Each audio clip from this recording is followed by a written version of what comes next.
What if you could walk into your own mind and memory, not metaphorically, but literally, a real-world memory palace built from books, games, and the secrets that I've had up my sleeve for a very long time. This is a place to train your memory, test your wits, and learn like the medieval and Renaissance memory masters that have influenced me so much. After over 15 years of teaching memory techniques to thousands upon thousands of people around the world, I'm working on a memory palace you can physically enter with a functioning bookshop in it, but not just any old bookshop. There are memory games, hidden challenges, and an international competition that may start here in Australia, but there's a version of it that can be played anywhere in the world. Want to come inside? I have been thinking for at least the last 15 years about how to do what you're about to see now, which I believe is the first Memory Palace bookshop to ever be made in history. And actually, I've forgotten something, speaking of books and bookshops. This book that I'm about to reveal and unbox is very, very important to the Memory Palace bookshop I'm about to introduce you to, and later in this video I'll unbox this and help you understand why it's so important to how this is happening at all. Now, we know that back in the day, want to get involved? Well, if you're new here, make sure to get subscribed, especially if you're the kind of person who wants to learn faster, remember more, think deeper, and be constantly introduced to new books that you probably never heard of before, and maybe never ever will without someone who loves learning and knowledge like me. So, hit that thumbs up so the robots and the algos never forget that we humans still care about the quality of our minds and our memory ability, because when it comes to turning this space that I'm developing into a memory palace, the concept is simple. One room, a central pillar, and a presentation area designed for people who care about matters of the mind and reality. And eventually, there's going to be new walls in there that feature my favorite memory improvement books on bookcases, and not just any books, but books from specific categories that I'll tell you about later. And some of those books are going to contain the profiles of epic learners, people that I've been talking about on my channel lately. Peter of Rowena, for example, Thomas Jefferson. I've got a profile I'm working right now on Benjamin Franklin, and there are so many more to come drawn from my research. And the point, the value for you is simple. Each element in this Memory Palace bookshop and all the games and activities I have planned for you, it's all deliberately placed. And it's been meticulous, version after version. And I want to thank Anne Huntington at Black Box Design in Brisbane for helping visualize my ideas for the project. And I hope I don't drive her crazy with some of the other things that we found that we need to change a bit, because my wife solved a major puzzle that we were just banging our heads against the wall about for a very, very long time. And that central pillar that you see in the middle of this space and the visibility around it, well, there's a lot of technical details that we can talk about later, but we need to change a few things, and that alphabet on the floor, it's not quite right yet, or I don't know exactly how it's all going to work out, but we have the blessing to be doing this in the first place, and it has everything to do with the people who support my work through getting my courses and my books. And that pillar, what's so extraordinary about it is that, in a way, I didn't find the pillar. The pillar found me. And one reason I leapt on using this commercial space for our Memory Palace bookshop and as an international destination for people who care about accelerated learning techniques is because in memory palaces, pillars aren't just some kind of structure. They're anchors. They're points in space where ideas can take hold and never leave you. That's why I've used the pillar technique to help me memorize dozens of long-form texts, thousands of words when studying languages, and I sometimes even use bodies as pillars when I'm giving name demonstrations at events, where I'll memorize the name of the person over their head, and if they mention book titles or whatnot, I'll layer that information on their body as if their body was a pillar. So it's a very, very powerful thing to have a pillar in this bookshop. And once finished, you'll find it easier to use pillars as well You'll be able to walk memory palaces the way I memorized my TEDx talk by joining me on walks around this neighborhood, and I'll show you how that I've used it when you come to visit the place. And you'll be more in touch with the nature of your memory and recall information that improves your life with much greater ease. Now, if you'll forgive the echo and the bad lighting as I'm learning how to vlog on the site with this new AI device that keeps changing settings without me asking it to, I tried to keep the camera as still as possible. I did my best to get rid of the echo, but I want to take you into the place a little bit more and explain a little bit more about how I use pillars with a quick example from something I was just working on memorizing this morning. We're waiting now for the plumber to deal with a little bit of a problem we had, but I also wanted to let you know about this pillar here, which when I saw this place, I thought this pillar is a little bit problematic, but it's very, very good for teaching the art of memory because I've used pillars for many, many years to help me memorize things, especially verbatim information. So one thing I'm just memorizing this morning is not in here, and there's a reason why it's not in here, and that's because the poem starts with the letter L. So I chose Professor Lepp's seminar room at York University, and she's passed away unfortunately, but it felt very good to use that seminar room, and I place a pillar in my mind, just very briefly, in a corner like right here. And the poem starts, loops on bold fonts now form lots of words for books. And then I move to the next place. Books form cocoons of comfort. That's all I've memorized so far, except for one more word, which is tombs, I think. And then it has profs and so forth. Another reason I'm building this Memory Palace Bookshop as a real-world enterprise is to help lifelong learners understand something deeper. Grit, stamina, determination, the ability to push through obstacles that don't just test your memory, but your entire being. You know, over the years, I haven't shared much about the challenges behind the development of what I sometimes joke with my friends as my online mempire. You know, sure, I've studied languages, I've memorized philosophy, got a PhD, and all that sort of stuff. But honestly, that's been easy compared to learning the tech for running an online business, all of the writing I've had to learn how to improve, the editing of hundreds of videos on this channel, learning how to make my own thumbnails because people that I hire don't get what I'm trying to say, and they're just too slow in order for me to reach the goal of getting this bookshop realized in the world, this real memory palace that I've dreamed about for so long. Now, I'm not saying any of all this hard work that old Dr. Metivier has been involved in to generate anyone's sympathy. No, I'm saying it because I've learned so much from other entrepreneurs, my fellow internet teachers, polymaths, autodidacts, people who managed to find the inner resources to keep going even when the world seemed bent on breaking them, sometimes even trying to destroy them. When I wrote my book, The Victorious Mind, I thought I understood mental resilience.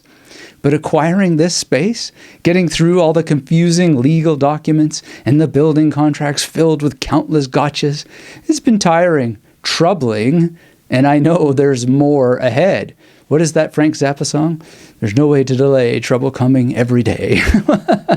Well, I want you to hear this, not to discourage you, but to show you how to keep learning, even while facing overwhelm, because I've managed to do all this and read lots of books and remember some poems that I'm working on, and I've been able to do it in spite of the pressure, and also with being able through, I guess, my Neigong practice and meditation and long-form Sanskrit that I recite, actually being able to use that somewhat dark and negative energy as a force that keeps the wind in the sails so that I can do this for you. And yesterday, after I found out that a builder left a little bit of a mess, rather than getting irritated, I just dealt with the problem, and it got me thinking about a really hard job I had long ago when I was just a wee little undergrad starting in university. And I think you'll get a kick out of that story and what it reminded me about overwhelm, especially overwhelm when you're learning so much and it feels like you're never ever going to get ahead of the game because the ocean of text is massive, and it really is, but it might not be as massive as you think. Yesterday, in my live workshop, we had the word whistle after the word labyrinth in a list of words, I think is correct. And so good thing, because now I got to whistle while I work anyway.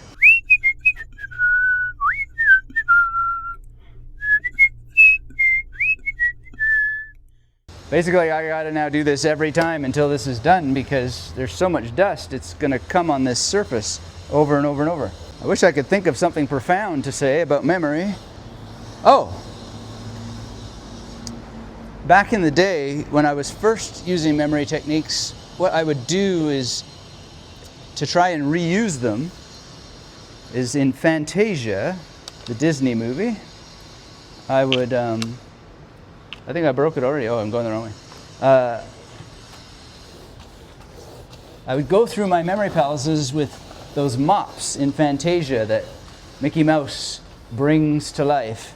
Part of that image of the mops that come to life, and then there's a multiplication, has a lot to do with learning. Because what happens in our minds is we start to learn one thing, and then that one thing makes us want to learn another thing, and then there's another thing that thing makes us want to learn, and then suddenly we're overwhelmed because the knowledge multiplies like a hydra. Every time you cut off one part, another part opens, and another, and another, and another, and it's quite a mentally taxing thing to face unless you have proper understanding of the nature of knowledge, which is recursive. The mops that constantly multiply refer back to mopness, and information refers back to itself, because every piece of information is in effect built out of other information. And so you see patterns, and it's called sometimes recursion. And those patterns can help you build pattern recognition. And then you learn more and more and more, and you see how things connect. And that's how you deal with overwhelm, knowing that eventually something will connect. And the memory techniques are very beautiful, because through association, you're able to make pattern recognition apply to the information. So yesterday we had labyrinth and whistle, I remember, and I just had David Bowie in Labyrinth hitting the characters, the 7 dwarves, with a giant whistle while they were whistling as they worked. Works out beautifully. All right, back to a few details about how this learning machine is going to work. This is important because my desire to build a real, walkable memory palace that involves not only a bookshop but the entire neighborhood surrounding it isn't just about memory techniques. It's about also reviving an ancient learning system. And there's a lot of little nuances to it, and I'll let you know a little bit more about it in the video. But the point is that this isn't just as simple as my idea. It feels more like something guided by all the memory masters I've studied and lots of the Renaissance educators who taught a variety of techniques and literally helped make sure future generations know how to build knowledge into the space of their minds using not just spatial memory, but the power of category and the rotation between multiple categories. And one guy I have in mind a lot is Hugh of St. Victor, who walked his students through memory palaces they could see, teaching the Bible as a living architecture by helping them use Noah's Ark as a memory palace. Not only through his books, one scholar believes he had the Ark painted on the wall behind him, and he would teach his students how to use Noah's Ark as a memory palace. And I was inspired so much by how Hugh of St. Victor did this. Not only do I want to have the Mystic Ark in my bookshop and have the text that Hugh of St. Victor actually wrote, and I know how to get that book, but even in Vitamin X, my second memory detective novel, which is still in production and should be released for Halloween, I want to have that book in there, but it also involves Noah's Ark, and it's a silent tribute to Hugh of St. Victor. Also, Giulio Camillo, he imagined a memory theater so vivid it inspired scholars across Europe to work at encoding all kinds of worlds in spatial form, and those worlds were filled with information. And then there's Robert Flood, who I sometimes mention this book to you, Mnemonic Methods, which is really wonderful. You got to make sure you read this at some point. He combined stagecraft with memory, theaters as memory palaces, but more importantly, literally what the actors are doing on those theater stages to help you craft a ritual of learning. And he does it with a twist about the nature of information and how not to get overwhelmed because, well, let's just say if you read Robert Flood in full, and you have to read a little bit beyond this book, but he has wonderful tools that makes sure you don't get bowled over by the idea that there's way too much information. He'll help you keep up with it and make sure that you never feel left out. The point being is that I'm borrowing from so many teachers and also contemporary experts like Lynn Kelly, who wrote the Memory Code, Memory Craft, the Knowledge Gene, and really bringing all this together in a physical space so I can have all those books there and really show you more than I can do in this place that I'm at now, and really just get deeper and deeper into a lot of books, but based on a categorical structure that I'll talk about more in a minute. But for now, let's just say that there's an abundance of things to share about my goals and all the historical examples influencing it. And later, when you start seeing all the books that are going to be in the bookshop, people sub to this channel, and especially those on my email list are going to be treated to some interesting insights, some discussions, and very soon, exciting invitations.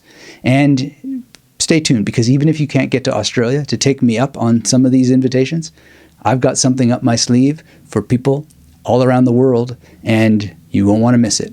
So, for now, I promised I would unbox one of the most important books to this project, or perhaps better said, a book about one of the most important people to this project. So what do you think?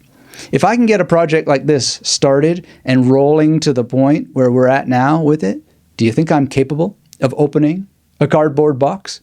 As you think about the answer to that question, remember that pillar in the bookshop. Everything I share with you is about structure.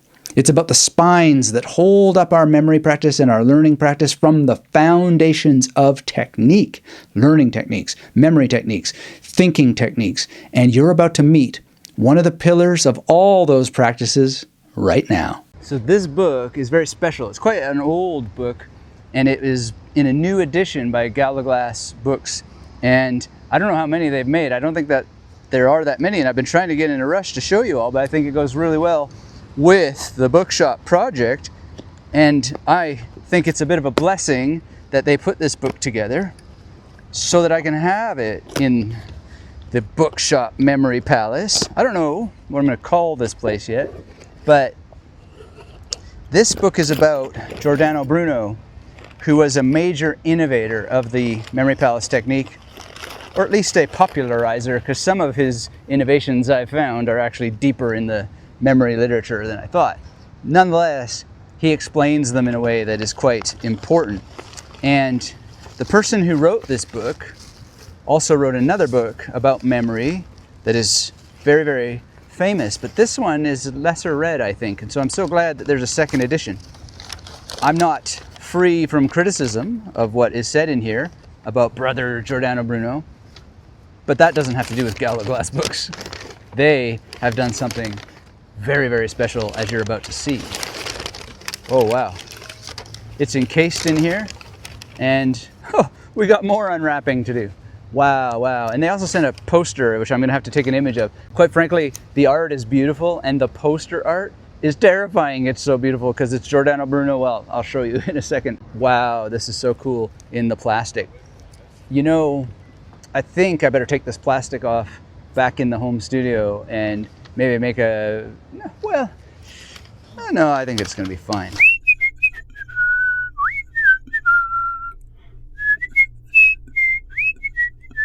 I ain't the sharpest axe in the shed when it comes to opening things. But it feels like Mnemonic Christmas. Oh, I haven't even said the title yet. Jordano Bruno and the Hermetic Tradition. Beautiful, by Francis Yates. So, Gotta be careful I don't bend anything. There's a picture of Yeats when she was younger, which this is a really, really good picture of her, actually. It's on the cover of, what is her name? Marjorie Jones, the biography of Frances Yates. And look at this. Wow, that's love right there for Brother Bruno. Wow. Look at how cool that looks. And one of the things I understand that they did is they helped illustrate things that are just not illustrated in the original edition. So, or they gave color versions of what's in the original edition. So that's just extraordinary.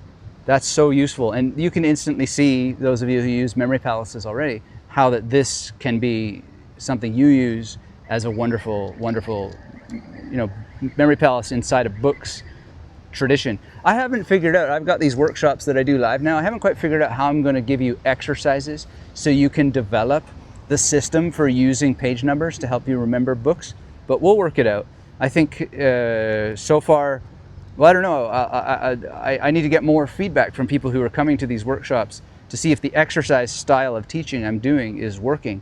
But yeah, this is really, really fantastic, and I really don't want to get this dust cover bent out of shape right now, but so wonderful. And in terms of the book itself, I mean, it's just cool to have these in a much more visible and visual way. They just don't quite look as good in the original tradition that I have at home anyway.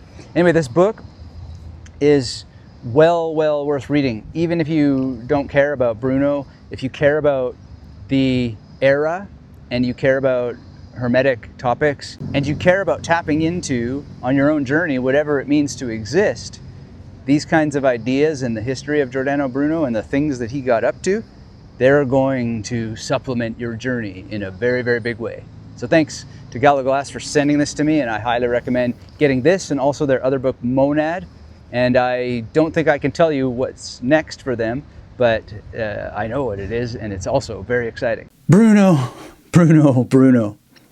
One book that I hope to finish after all the chaos with starting this bookshop ends is my infinite memory palace technique of Jordano Bruno. But first I have to tell you about the game connected to the memory palace bookshop, or at least one of the games, because there's a couple of them. And once we bring this philosophy to life, the philosophy of being able to visit a physical bookshop that is designed to work like a memory palace, you're going to be part of it, not just as a viewer, but as a participant in how it works. And that's why I'm designing something new, something that blends competition, memory, and meaning. For decades, memory competitions have been about digits, cards, and names, poetry, and all kinds of things that are really challenging. I even saw, when I was the commentator at the 2023 Pan American Open Memory Competition, Alex and Nauki, they were memorizing cloud formations. Is it impressive? Sure, and I've learned a ton from it. But what if memory could be judged differently? Not by how much you can recall, but by what you do with what you commit to memory. That's why as soon as I possibly can, I'll be launching a new kind of memory competition, one I have dreamed about for years. And in this competition, the competitors will bring books to life. They will have 5 weeks, 5 books chosen by a committee of people that have come out to join the judging, and they will give the competitors these books, and those books will have had to come out within the previous 5 weeks. The competitors will then read them and craft speeches based on those books in which they'll have to memorize quotes, story structures, philosophical arguments, some kind of statistic, and at least one phrase in a foreign language, ideally an ancient language. And they'll be scored not just on how well they recall it, not just how well they wrote the speech. Look, people are going to use robots to write the speech for them. I don't care. You'll have to submit it in handwriting, though, so you might as well write it for yourself. It'll be easier. But it's going to be about how you deliver it from memory and how you make meaning from memory. No more meaningless memorization, at least not in my competition. It's the next stage in the evolution of the memory renaissance, initiated long ago by people who dared to teach others how to preserve information during dangerous times. And we are in dangerous times again, and it's getting more dangerous, at least from one point of view. Steven Pinker, you are acknowledged. We're just at a challenge where things shouldn't be limited to the confines of the human mind. They should be expressed openly and freely and without fear of repercussion. And so soon you'll be invited to help build this initiative along with me by playing another game online that can be played no matter where you are in the world, and you don't have to come to Australia to do it. But it isn't quite ready yet. I just am going to tell you what it's called. It's called Time in the Memory Palace Bookshop, where memory meets meaning. You see, I know most people won't be able to visit Australia to participate in this new kind of memory competition, but I don't want anyone to miss out, which is why I've asked some of my best friends in the worlds of accelerated learning and skills development to submit prizes. Play this game, and you'll memorize ideas that matter, quotes that change lives, arguments that shape civilization, and languages that carry wisdom across centuries, and you'll have tools that help you produce better ideas. So for prizes, oh boy, have I got them. Ollie Richards has something for you from the world of language learning. Ben Cardile has his expertise packaged up for you in the art of deduction. Julian Peterson gave something from Essay that's going to help you write better through the gift he has submitted. The Essay software is very interesting to me. And I'm going to ask other people for prizes. I can't mention everything just right now, but it's going to make time the most amazing and meaningful motivator on the planet. At least that's the goal. Now, what does time stand for? I'm not ready to share that just yet, but let me give you a bit of a hint. As I said, this game is about memory meeting meaning. And all kinds of people leave comments all the time asking me to get to the point and essentially scrub out all of the stuff I find so meaningful. And so many people have pestered with me with calls to add gamification elements to the teaching I offer. Now, I'm not totally opposed to doing this, obviously, because that's what I'm doing now. But the gamification with bells and coins and badges and bing, bing, bing, I know some people respond to that stuff. I just can't think of a more boring system to work on setting up. I want it real. Real prizes for real actions that you take. Not a badge, not a bing, not a bell, not a coin. I want diamonds of accomplishment. And since time in the Memory Palace Bookshop isn't quite ready yet, please be patient with me if time takes time. And it may change a little bit as I work through the final touches. And be patient with me if I don't get it perfect. Perfect is not a goal. And I hope you can remind yourself of that. I know I have to work on remembering that myself. And I still have to finish the launch for the Memory Detective Junior books and Vitamin X, which I also want to have in the bookshop, but I'm not quite sure yet exactly how to launch some of these things. And there's a lot still to do with getting the fit out done in the bookshop, and I got to talk with Anne to change the design a little bit, because now that we've stripped out the previous stuff that was in there, the echo needs to be addressed, and I'm just not sure about having the alphabet on the floor. I may want to have it somewhere else, or we might go in a different direction altogether. The point is, there's a lot of challenges still to get through, so just so that we don't leave things incomplete, let me share one last piece of the puzzle so you have the biggest possible picture of what we're working towards. Remember that central pillar that I mentioned earlier? Let's return to that, because it's more than architecture. It's memory made manifest. This real bookshop, the contest to come, the time in the Memory Palace game, also the Memory Detective game. There's another game that I've tested that involves dice, and whoa, did we ever have fun during the tests. Everything is built around the structure of pillars. Pillars that I've rotated through many times over the years to great benefit. And it brings us back to the power of the ways that these pillars were used in the ancient world. And I aim to help revive these specific pillars in a new way, or at least in a way that works within this bookshop. So, as we wait for time in the Memory Palace Bookshop, let me pull back a little bit more of where the curtain of meaning meets the curtain of memory. The beauty of the pillar technique is that there are pillars everywhere in the world, and you can impose pillars on the fronts of all kinds of buildings. I have often used buildings like this, 1, 2, 3, and rather than trying to account for every floor, I would use the rule of threes again. So we have 1, 2, 3, and 1, 2, 3, 1, 2, 3, 1, 2, 3. So that gets a lot of space for memorizing poetry. And if it were a different poem, like awkward grammar, appalls a craftsman, a data bard, as daft as the raw, damn stagnant art, and scrawls an alpha, that can all just be written very easily down, down, down. It's a beautiful thing. But right now, let me tell you a little bit more about what's behind all this project. So there's going to be a new memory competition, if I can pull all of this off, which with your support I can. And also I have in mind reviving from a particular perspective the trivium and the quadrivium. And I'll say more about what all that is, but it's a particular kind of learning cycle.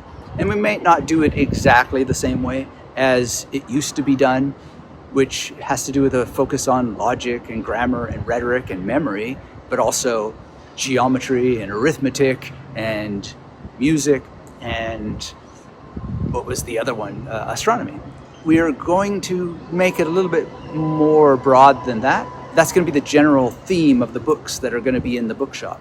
And as I continue to vlog this project, I'll be sharing more and more the books that I'm going to have in the shop and why they're there, and the key points that I think make them so important. And this is to help support people who are trying to be polymathic, which means being people of varied learning, people who are trying to be autodidactic, which means that essentially they are crafting their own learning programs. So a lot of this project in this building right here is going to be in support of those kinds of people with the kinds of resources you'll need, and why I have found those resources so powerful and so important.